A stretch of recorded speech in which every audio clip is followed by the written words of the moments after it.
Alors salut, j'espère que vous allez bien. Aujourd'hui nous sommes mardi 9 septembre 2025 et je fais cette vidéo pour vous montrer un ouvrage génie civil. Et l'objectif de cette vidéo c'est de vous montrer comment sont construits des ouvrages génie civil, par exemple des ponts, des ouvrages de franchissement ou des échangeurs. Et avant de continuer, permettez-moi de dire ceci. Dans cette vidéo, il y aura des éléments ou des équipements que je ne pourrai pas dire le nom en français parce que je ne connais pas ou je ne peux pas me souvenir du nom. Tout simplement parce que je n'ai pas étudié l'industrie en français. Et donc, la plupart des éléments, la plupart des matériaux ou des équipements, je les appellerai en anglais. Mais je m'efforcerai à pointer du doigt l'élément pour que vous compreniez de quoi je parle. Alors, ce que vous voyez devant vous ici, c'est ce qu'on appelle le retaining wall. En quelque sorte, c'est un mur de façon, dans la tradition directe, est un mur qui retient la terre ferme. Et comme vous le voyez, nous sommes à combienième niveau? Il y a en bas là-bas un premier niveau, ça c'est le deuxième, troisième, quatrième, cinquième, sixième, septième et huitième niveau. En bas ici, vous ne pouvez pas peut-être voir, mais la terre a été creusée jusqu'à un certain niveau. Permettez-moi de pousser ça pour vous montrer. Donc c'est ça c'est le premier niveau. La terre a été creusée jusqu'à un certain niveau et ils ont installé ce type de mur. En fait, ce mur c'est du béton armé. Et dont la hauteur est de 4 mètres. La hauteur est de 4 mètres et certains, la longueur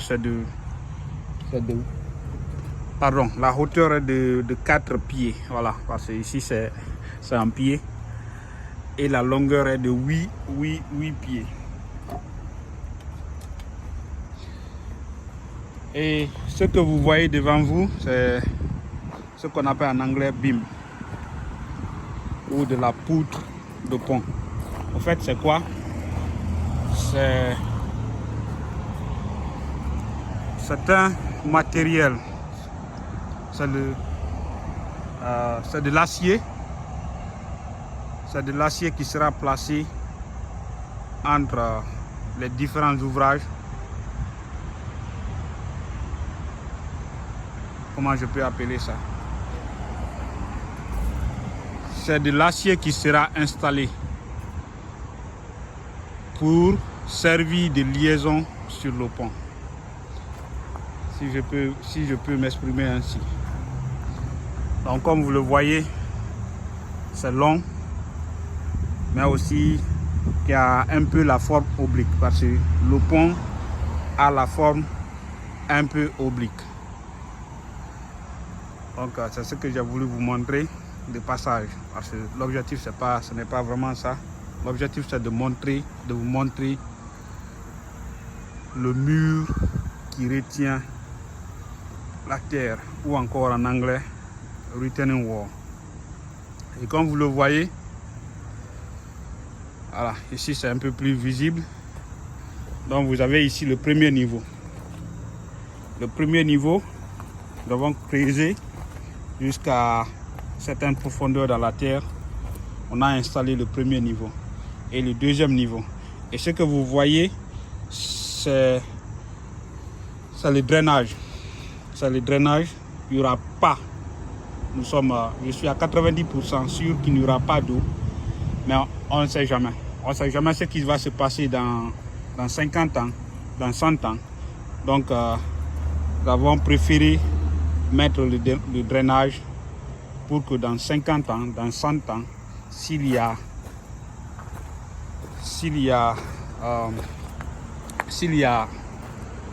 l'eau, derrière le mur pour que ça puisse drainer à l'extérieur. Et vous voyez encore un autre drainage ici. Ainsi de suite. Et ça continue. Vous voyez la hauteur. Derrière ce mur, en fait, c'était le même niveau qu'ici. Mais toutes les fois que nous montions en altitude, on plaçait de la terre et puis aussi et on compactait avec une machine, un compacteur bien sûr. Vous voyez un peu la longueur du mur. Et ce mur, la construction de ce mur du début jusqu'à la fin coûte à peu près 5,5 millions de dollars. Cela inclut bien sûr les ouvriers, le matériel, les machines, ainsi de suite. Et aussi le matériel qui est bien sûr le fer, qui est bien sûr le béton armé que vous voyez. Donc, comme je disais, du début jusqu'à la fin,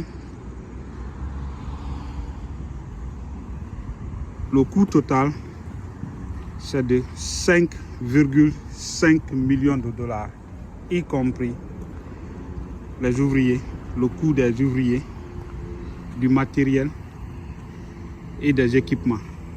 Parce que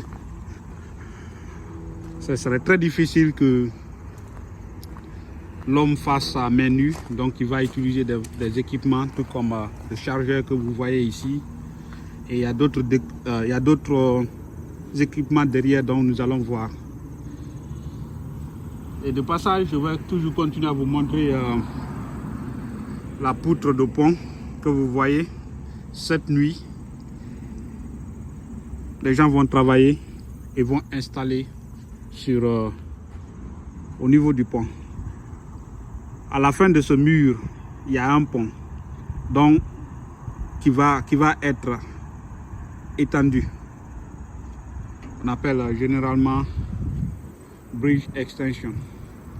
En fait, au début, il y avait trois voies et à la fin, il doit y avoir 5 voies. Donc, le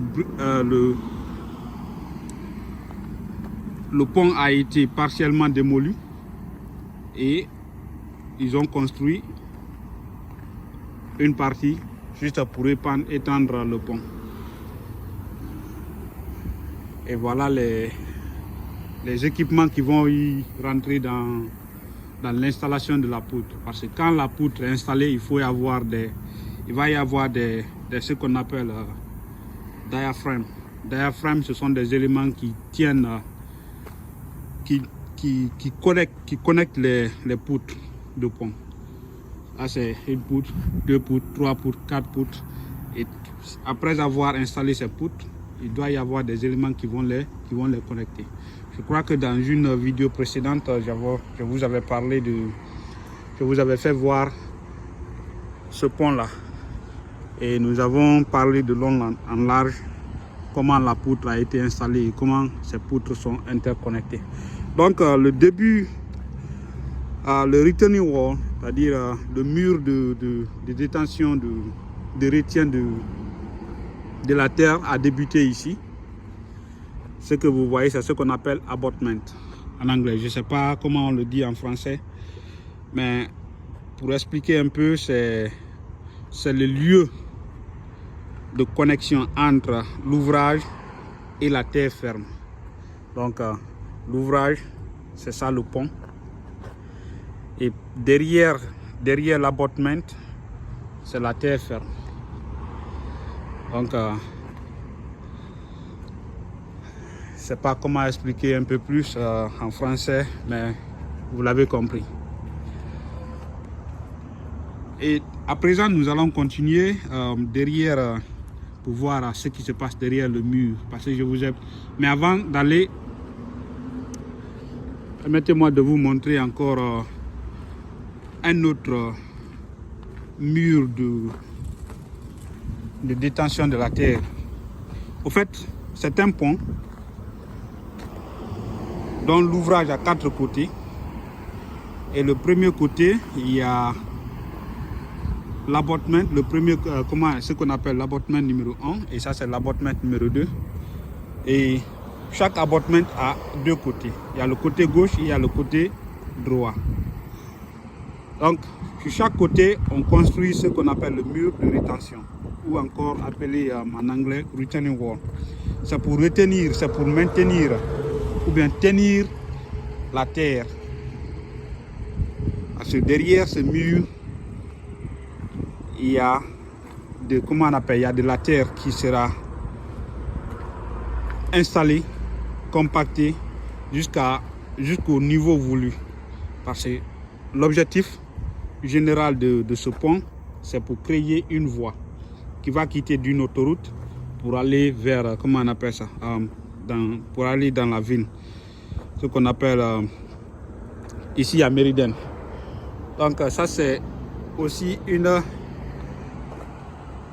ça c'est un retaining wall. Et ce retaining wall là, c'est retaining wall numéro 110. Le premier dont je vous ai montré, qui coûte 5,5 millions de dollars, on a appelé ça retaining wall 119. Au fait, voilà, cette partie, si vous vous souvenez, avec le premier mur, ici ils vont mettre le tuyau de drainage. Et vous voyez derrière là-bas, c'est la terre. Derrière là-bas, c'est la terre. Nous allons aller derrière et je vous ferai voir. Donc ça, c'est d'une longueur, c'est pas de, si vous voulez, de 200 mètres, si je ne me trompe. Je dois encore revoir peut-être le chemin. C'est d'une longueur de 200 mètres et d'une hauteur. En fait, ça, c'est la hauteur finale. C'est la hauteur finale. Et après ceci, ce qu'ils mettront, c'est ce qu'on appelle le parapet.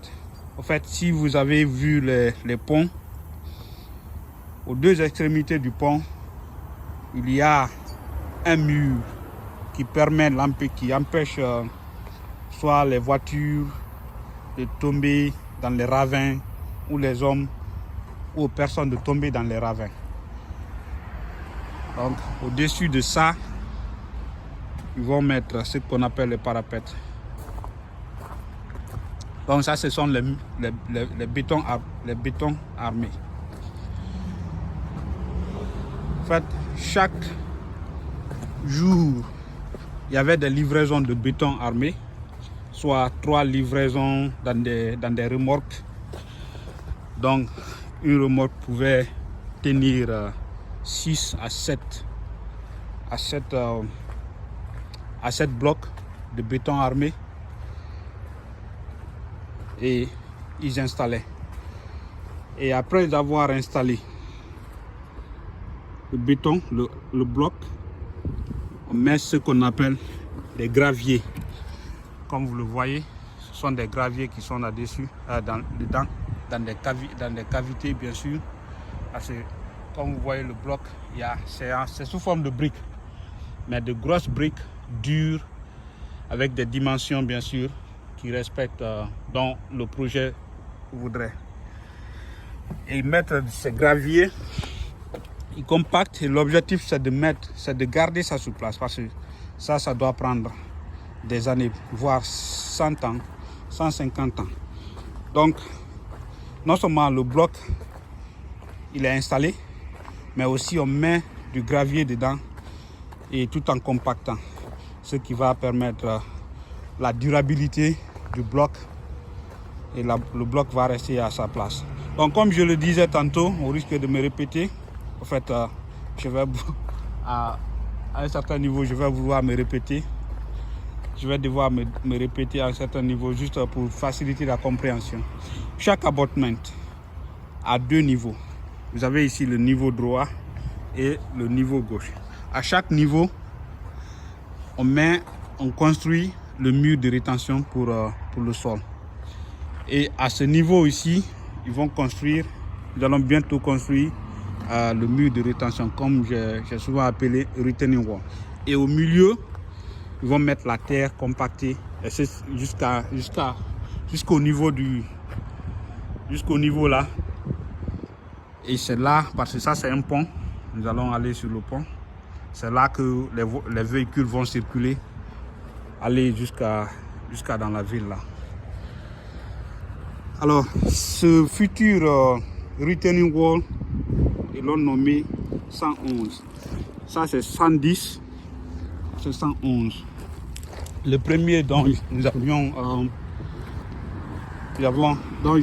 premier par lequel j'ai commencé s'appelle 119.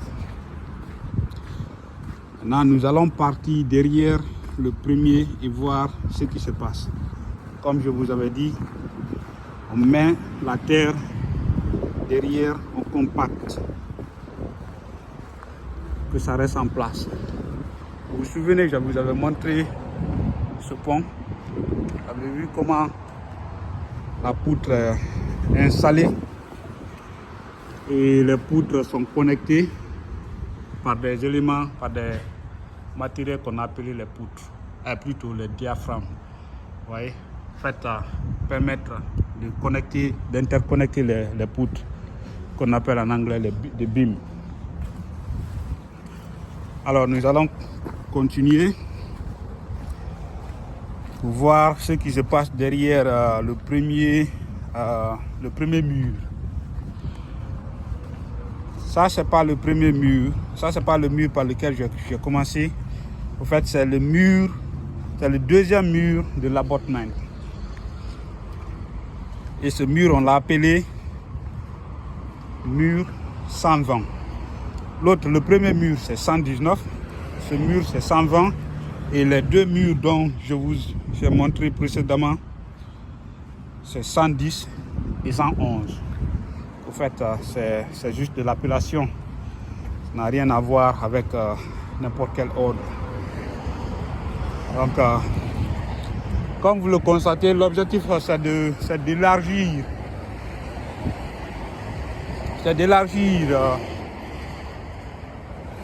les voies, les routes existantes afin de fluidifier un peu plus la circulation. Car cette circulation que vous voyez à un certain niveau, elle est paralysée à des heures de pointe. Donc l'objectif c'est de fluidifier la circulation. Alors, comme je vous disais, alors nous sommes maintenant derrière le mur. Ça c'est le mur par lequel nous avons commencé et ça c'est le mur de l'autre abattement. Allons-y comme ça et nous y reviendrons pour monter sur le pont. Donc ce que vous voyez ici, après avoir installé ces blocs, on a mis derrière ce bloc ce qu'on appelle process aggregate. Process aggregate c'est en quelque sorte de matériel mixé avec du ciment, la granite et c'est-à-dire ils ont placé ça derrière le mur et ils ont compacté avec le compacteur machine que vous voyez là-bas. Et à côté, c'est de la terre, comme vous le voyez. C'est de la terre. Donc nous sommes derrière le premier mur. Comme vous pouvez le constater, nous venons de là. Vous vous souvenez, je vous ai montré ce poutre là. Donc nous sommes à une hauteur. Et voilà les équipements dont je vous montrais, qui sont utilisés pour la construction de ce mur. Alors nous allons continuer. Et chaque fois que le mur de bloc est placé, il y a ce tissu qui est installé ici. Mais ça doit En fait, c'est la jonction entre le premier bloc et le deuxième bloc, mais à l'intérieur. Et après que cela soit installé, il y a ce qu'on appelle, on met ces bois là, ces bois sous forme de, en fait, les éléments, les outils sous forme de bois pour maintenir le bloc en place. Parce que si on ne le fait pas, comme par là, ça peut glisser. Et après avoir fait ça, ils vont mettre granit comme vous le voyez, jusqu'à... Ils vont remplir les cavités du granit, comme vous le voyez, comme vous le constatez ici. Et vous voyez le mur, ça c'est, nous sommes derrière le mur. Ce mur est en train de tenir la terre sur le sol ou la terre sur laquelle nous marchons. Nous sommes à une hauteur de 300 et quelques pieds à partir de là où nous étions, là où nous avons débuté la vidéo. Et comme vous le constatez, aujourd'hui nous avons installé plus de 38 blocs. 38 blocs. Ces blocs ont été nouvellement installés aujourd'hui. Les travailleurs sont partis. En fait, j'ai décidé de faire cette vidéo après les heures de travail. Tout simplement parce que, voilà, pour me permettre de ne pas filmer les travailleurs, parce que c'est pas tout le monde qui veut se faire filmer. Et vous le constatez. C'est impressionnant le travail de génie civil. Voilà. En fait, je ne vais pas descendre parce que cet endroit doit être protégé, c'est ouvert. Demain, je demanderai à ce qu'on protège cet endroit. Parce que si quelqu'un marche ici pendant la nuit, voilà, il risque de tomber. En fait, nous sommes ça, là-bas, c'est la terre. Comme vous voyez, nous sommes derrière le mur. Nous sommes derrière le mur. Et ici, c'est l'abattement d'un autre pont. En fait, c'est là, c'est le pont là qui doit être étendu. Comme vous le voyez, ça a été partiellement, c'est pas détruit, mais ça serait partiellement détruit et étendu. En fait, ce pont, l'abattement de pont, ce pont sera connecté à ce pont, à cet autre pont existant. Et c'est sur ce pont que vont installer la poutre que je vous ai montré. En fait, vous ne pouvez pas y voir, mais derrière ce pont, c'est là où ils vont installer la poutre. Les poutres que vous voyez ici en bas.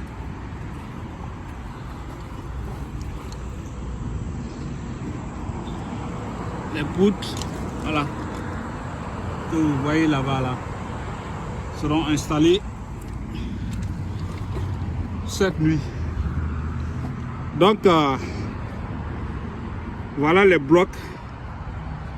En grosso modo, voilà les blocs qui permettent la construction des murs pour retenir la terre. Et à partir d'ici, c'est-à-dire ça, sur ce pont, ce pont va servir de liaison, comme d'ailleurs même c'est ça, de liaison, ou s'il faut, ce pont va servir d'échangeur. Parce que sur ce pont, il y a bien sûr une autoroute, comme vous le constatez. C'est une autoroute, donc en quelque sorte c'est un échangeur. Vous voyez, nous sommes à une hauteur.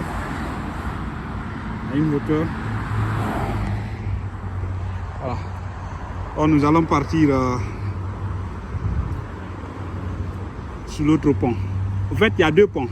Le premier pont, en tout cas en quittant de l'autre côté, vers la ville. Et l'autre côté, c'est de l'autoroute. Hein. C'est-à-dire, ça, ce pont-là, c'est une autoroute.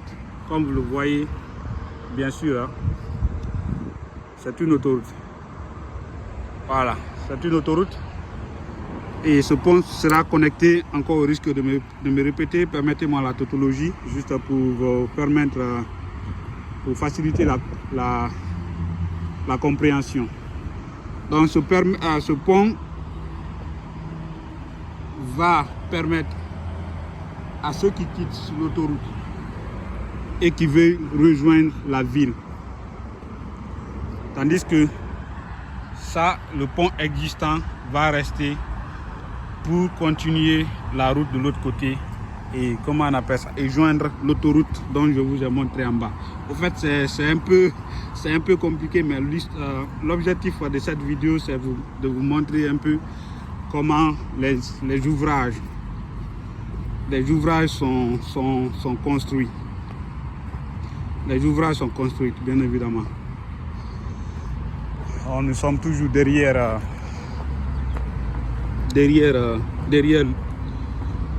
l'ouvrage, derrière le mur, comme vous le voyez, et nous allons placer la terre jusqu'à, comme vous le constatez ici, avec les tirets là, le tiret que vous voyez.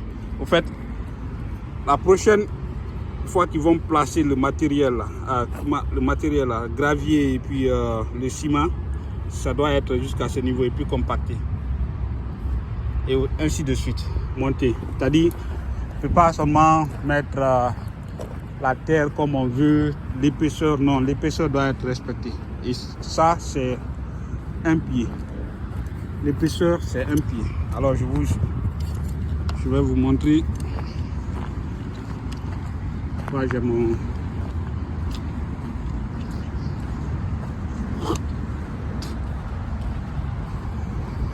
Je suis vraiment content, hein. Je suis content de participer à la construction de cet ouvrage.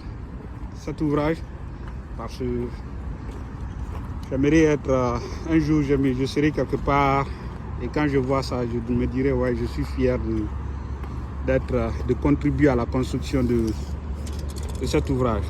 Donc, comme je vous le disais, ça doit être un pied. Donc, voilà.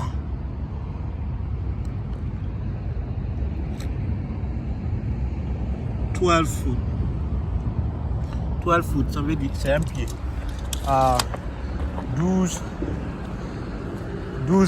12 pouces correspond à un pied.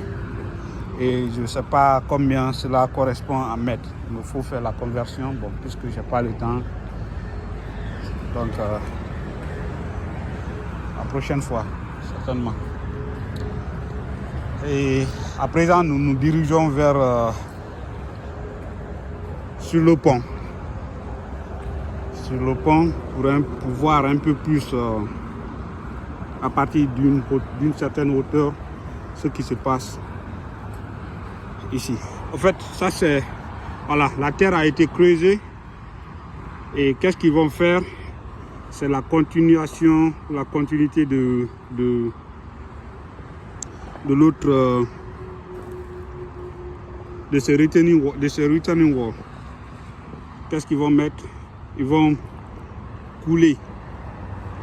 Ils vont d'abord mettre des planches pour donner une forme, ce qu'on appelle le pied pour ces murs. Donc comme vous le voyez, ici il y aura un pied ici et un autre pied là. Donc ils vont couler le béton armé, et quand ça va sécher, ils vont envoyer les blocs et installer là-dessus. Donc ça c'est la continuité de ce mur là. Ça va continuer jusque là-bas. Tandis que l'autre mur, c'est le plus long mur. C'est le mur le plus long. Voilà, ça c'est des exemples de blocs. Pourquoi ce bloc est comme ça, ainsi, parce que c'est, en fait, c'est le niveau final du mur. Et après ici, c'est seulement ce qu'on appelle le parapet qui sera installé sur le mur. Comme vous le voyez à l'intérieur de ces cavités du bloc, c'est bien sûr le granit. Une fois encore, juste pour maintenir le bloc en place.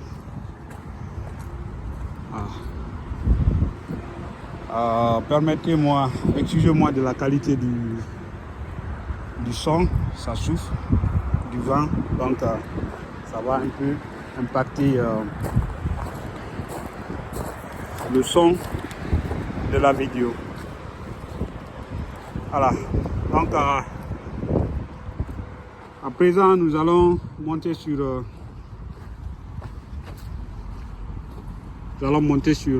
ce pont. Et comme vous le voyez, c'est fin prêt. Le fer à béton, le béton sera coulé ce jeudi. Et comme vous le constatez,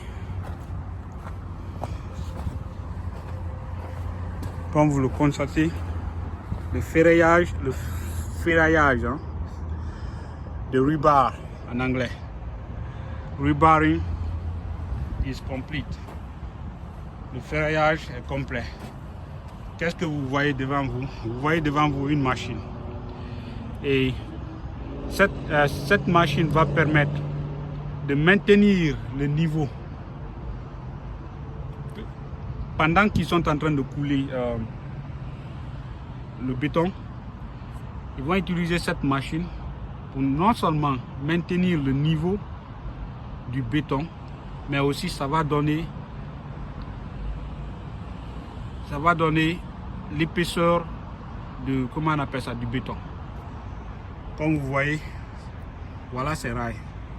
Cette machine est installée sur des rails pendant qu'ils sont en train de couler le béton. Cette machine sera maintenue. Vous voyez le moteur derrière. Nous allons y monter pour vous. Je vais monter pour vous montrer de plus proche. Une fois encore, je suis fier de participer à la construction de ce projet. Regardez-moi, je suis en train de monter. Voilà, comme vous le voyez. En fait,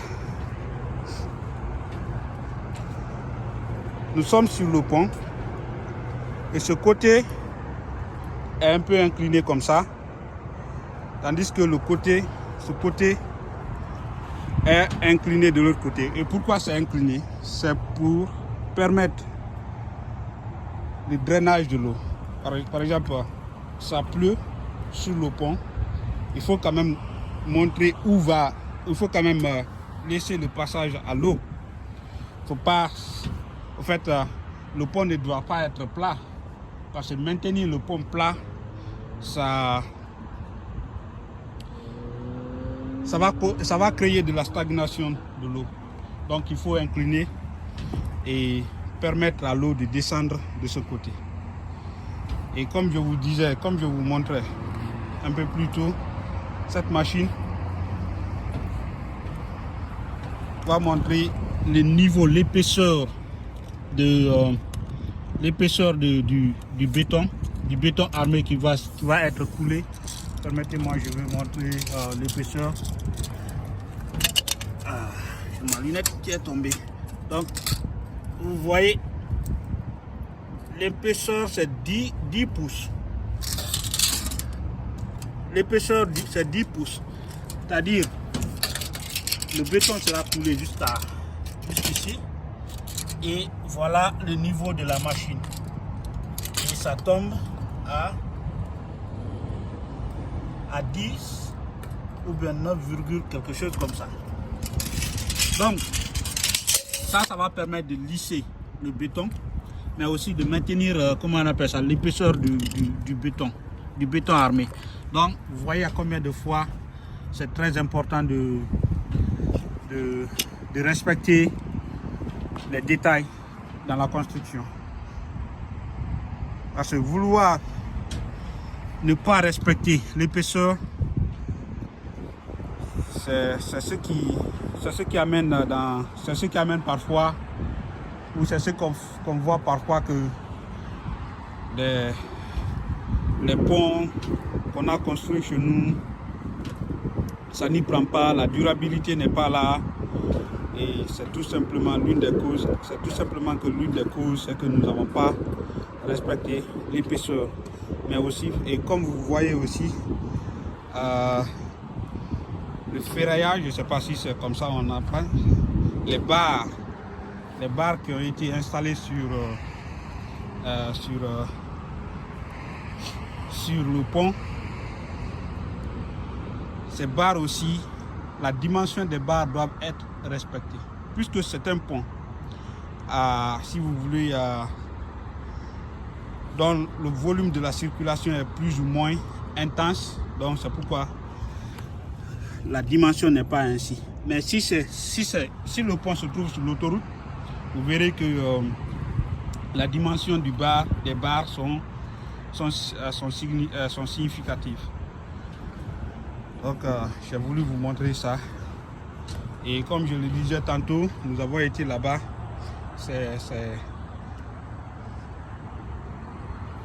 Je vous ai montré un peu plus tôt ce retaining wall.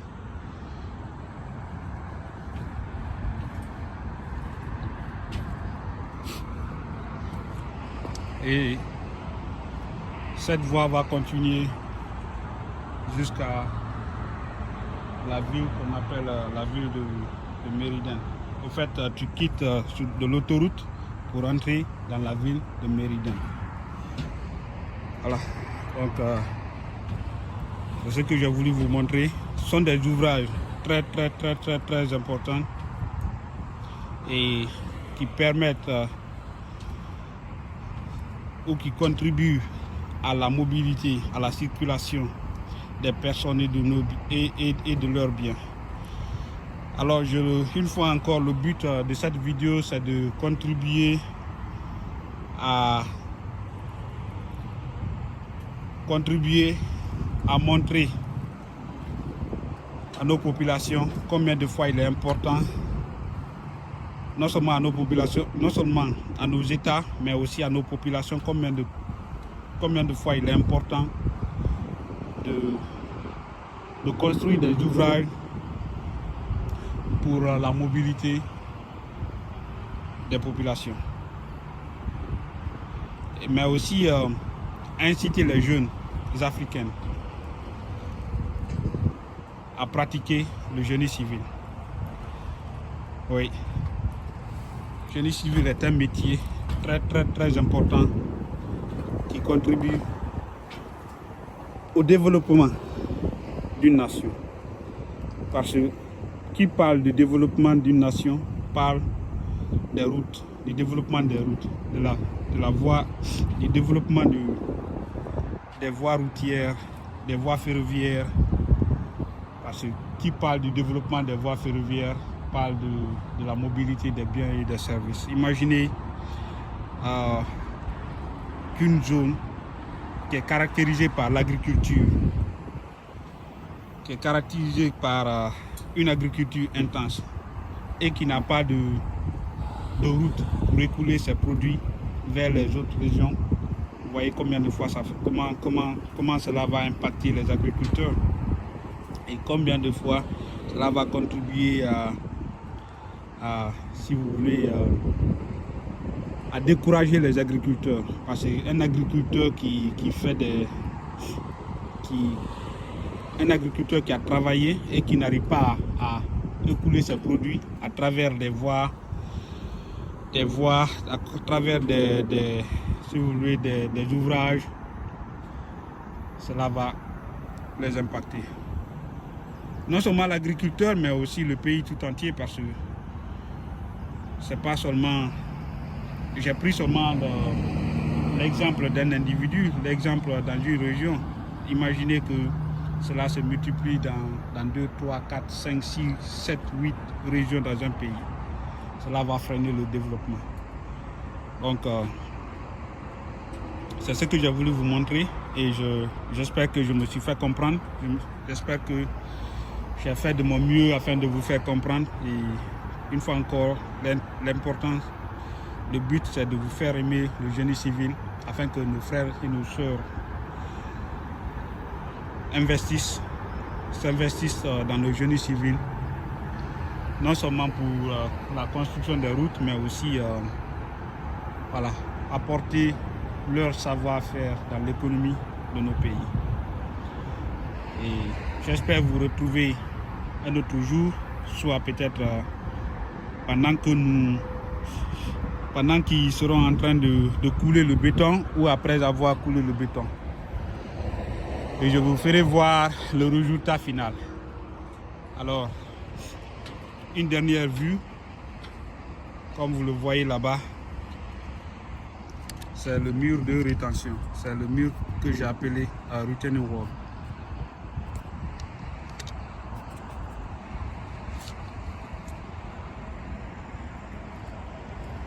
Voilà. Vous avez une vue plus ou moins. Allez. Bonne journée à vous. Portez-vous bien. On se retrouve à bientôt. Merci.